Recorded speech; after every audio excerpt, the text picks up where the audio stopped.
بسم اللہ الرحمن الرحیم۔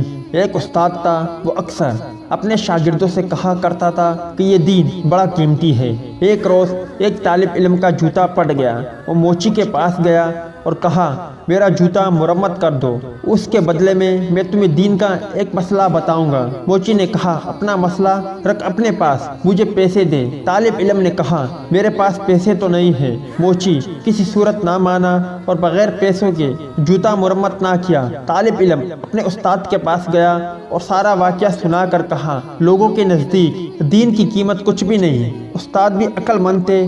طالب علم سے کہا اچھا تم ایسا کرو، میں تمہیں ایک موتی دیتا ہوں، تم سبزی منڈی جا کر اس کی قیمت معلوم کرو۔ وہ طالب علم موتی لے کر سبزی منڈی پہنچا اور ایک سبزی فروش سے کہا اس موتی کی قیمت لگاؤ۔ اس نے کہا کہ تم اس کے بدلے یہاں سے 2-3 لیمو اٹھا لو، اس موتی سے میرے بچے کھیلیں گے۔ وہ بچہ استاد کے پاس آیا اور کہا اس موتی کی قیمت 2 یا 3 لیمو ہے۔ استاد نے کہا اچھا اب تم اس کی قیمت سونار سے معلوم کرو۔ وہ گیا اور پہلے ہی دکان پر جب اس نے موتی دکھایا تو دکاندار حیران رہ گیا۔ اس نے کہا اگر تم میری پوری دکان بھی لے لو تو بھی اس موتی کی قیمت پوری نہ ہوگی۔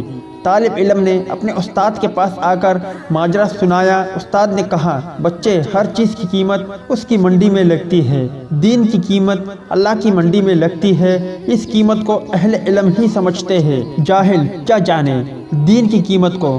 جو لوگ ہمیں درست طریقے سے سمجھ کر ہمارا ساتھ نہیں دیتے، ہمیں ان کی باتوں کی پرواہ نہیں کرنی چاہیے، بلکہ اپنے آپ کو ہر قدم پر بہتری کی طرف لے جانا چاہیے تاکہ ہماری گفتگو، ہمارا لباس، ہمارا رہن سہن اور ہمارا معیار یہ خود بخود ثابت کرے کہ ہم اسلام کو دوسروں سے بہتر اور صحیح معنوں میں سمجھ رہے ہیں۔ اللہ سے دعا ہے کہ وہ ہمیں صحیح معنوں میں مومن بننے کی توفیق عطا فرمائے، آمین۔